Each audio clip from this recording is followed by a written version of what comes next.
Почитувана македонска јавност, почитувана Северно-македонска коалиција,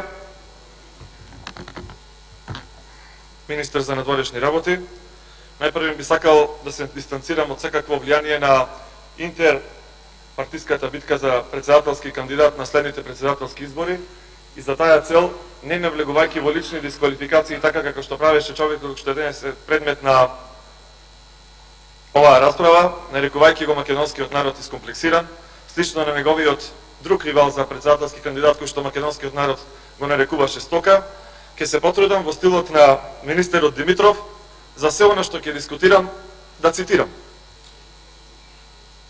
Не сакам моите размислувања да бидат злоупотребени во некаква си натрепартиска битка. Затоа се одлучив, исто како и неговиот говор, да ги цитирам сите оние кои што кажале нешто за него или сите оние кои што кажале за нешто за грешните или добрите потези за него како водач во ова министерство. Македонската мудрост, не северно-македонската, знае да каже дека крушата од круша паѓа.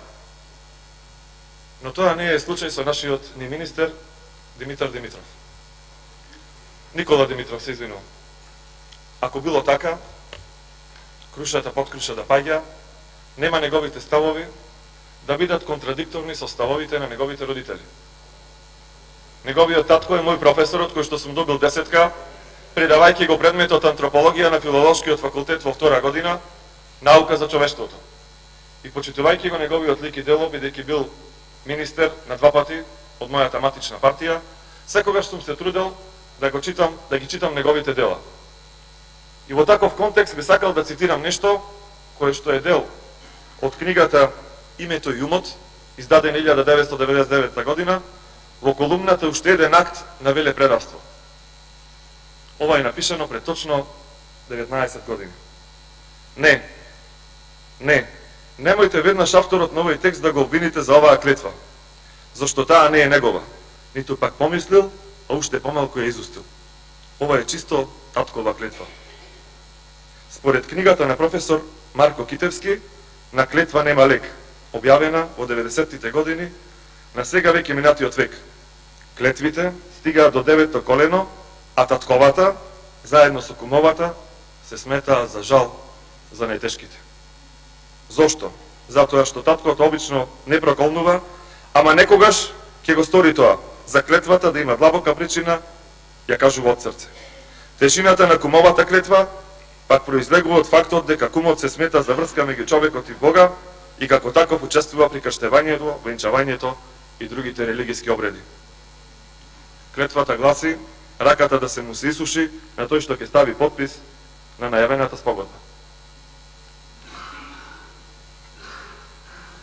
Ова собрание во овие 27 години имало многу моменти на победи и на порази. За жал, последниве 2 години, 25 месеци се зачестија само поразите, но имало и светли моменти. Имало и некои пратеници кои што навистина си ја сакале својата татковина, не ја распродавале, пратеници кои што секогаш се бореле македонскиот јазик, македонскиот идентитет да останат такви како што се, вековни и библиски. За наша среќа, за среќа на ВМРО ДПМН, за среќа на македонската јавност, ВМРО ДПМН имало и таква пратеничка. Одличен оратор, интелектуалец, мајка на сегашниот министер. И таа на 7 април 1993 од оваа иста говорница, за разлика од него, жестоко се борела за македонската кауза. А стенограмите велат: почитувани пратеници, почитуван министер, сега, во минута до 12, не останува да констатираме дека со прифаќањето на овие услови за прием се отвора процес на државна и национална самоликвидација. Ќе повторам, самоликвидација. Од моментот на преименувањето, ова е малце визионерски, од моментот на преименувањето престанува реалноста на Република Македонија. Името е проект. Проектот суверена и самостојна Република Македонија темелно се деструира. И затоа реков, не секогаш крушата под круша паѓа. Иронијата на историјата ја донесе госпоѓа Димитрова до тоа нејзиниот син да биде еден од главните актери во промената на името. реков, во мојот говор се служам само со цитати. Да не излези, како што направи министерот, да се свати некоја корелација точно или различно, така како што треба или така како што не треба, при тоа нарекувајќи ги сите македонци, оние кои што себе се чувствуваат како северно македонци, дека се искомплексирани. И добро каже еден мој колега дека сето тоа во нормалната европска пракса, во нормалната европска дипломатија би повлекувало и итна оставка или итно разрешување. Но навикнати сме од овој министер да ги прескокнуваме и најавените оставки.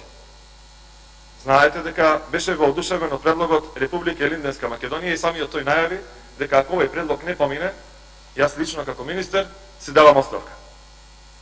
Не знаеме дали имало таков момент, како што каже да мој колега, дека била напишана, архивирана, па деархивирана и чкртана оставката, но факт е дека денеска, ако беше така, немаше да дискутираме за интерпелација на министерот Димитров. Многу е интересно да ги прочитаме и ставовите на неговите колеги, претходни министри за надворешни работи од неговата нематична партија, Социјалдемократскиот сојуз. Ја памтите сите Илинка Митрева, која што беше министер за надворешни работи, во една прилика, само пред 3 месеци, министерката каже, разочарана, и кажавме збогум на двојната формула. Тоа беше одличен инструмент. Нимиц е маргинализиран. Промена на уставот не смее да има и не смее да се прифати грчката позиција за ерга Се што кажаја претходните министри од Социјалдемократскиот сојуз, претходниот премиер и председател на Република Македонија, Бранко Црвенковски, оваа влада, овој лидер на влада и овој министер погазија. Но не било секогаш така. При еден свој обид да направи научен труд, македонскиот правник, денес представник на партијата Левица, Димитар Апасиев, правел сондирање на мислењата на сите досегашни дипломати по однос на ставовите за името. И така, во факултетот Јустинијан I го начекал сегашниот министер за надворешни работи и во рамките на неговиот прашалник министерот истакнал: уставното име, името Република Македонија, е последниот столб на државноста. И ако Република Македонија го промени, под меѓународен притисок ќе се помине линијата на нашето достоинство. Подготвени сме за со географска, а пак Никола Димитров на ова вика дека никогаш нема да дозволи промена на уставното име на Република Македонија.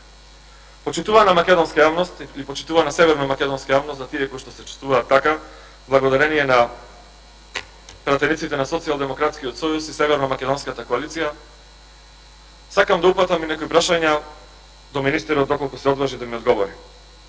Не често на македонските медиуми гледаме една антимакедонска кампања од соседите за кои што се пофаливте дека сте воспоставили одлични односи.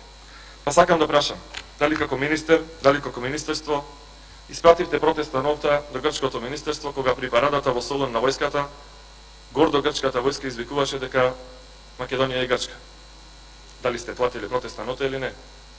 Дали сте пратили протестна нота кога во рамките на една од националните грчки телевизии еден ден по изгласувањето на уставните измени овдека почнаа да исцртуваат карта на која што Македонија е поделена на 4 кантони? Дали упативте протестна нота до Бугарското Министерство за надворешни работи, поточно до вашата колешка Екатерина Захариева, или пак до господинот Каракачанов, кои не одбираја начини, не одбираја терминологија, не одбираја реченици, не одбираја текст, како што повеќе да го навредат македонскиот народ. Добро е македонската јавност да знае дали сте постапиле во интерес на македонците, на северно македонците, на тие искомплексирани граѓани, 2 милиони на оваа држава, кои што би овозможиле повеќе, предпоставуваме 15 години, одделувајќи од нивните даночни средства, бидејќи сите сме даночни обврзници, да земате добра плата. Благодарам.